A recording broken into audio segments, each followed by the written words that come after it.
চট্টগ্রামে অস্থির ভোজ্য তেল ও চালের বাজার। শীতকালীন সবজিতে স্বস্তি মিললেও সামুদ্রিক মাছ ও মুরগির দাম নিয়ে বিপাকে ক্রেতারা। চট্টগ্রাম থেকে হুমায়ুন কবিরের রিপোর্ট, ছবি তুলেছেন বাসুদেব।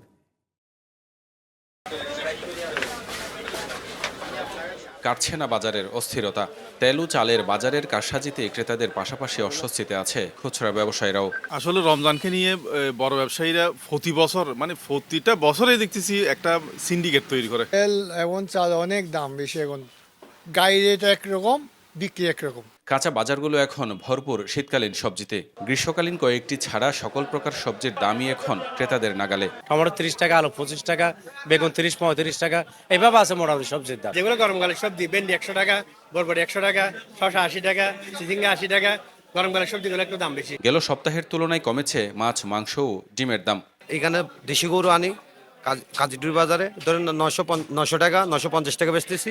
10 পয়সা একদিন কমছে, আবার 2-3 দিন পর আবার 10 পয়সা উঠে আবার লেভেল রেটে আসে গেছে। এই রেট এর উপর উঠতেছে না, নামতেছে না। 1000 এগুলো এখন 850, মানে 50 টাকা এদিক সেদিক হচ্ছে আর কি। তবে মুরগি ও সামুদ্রিক মাছের দাম নিয়ে অসন্তোষ ক্রেতাদের।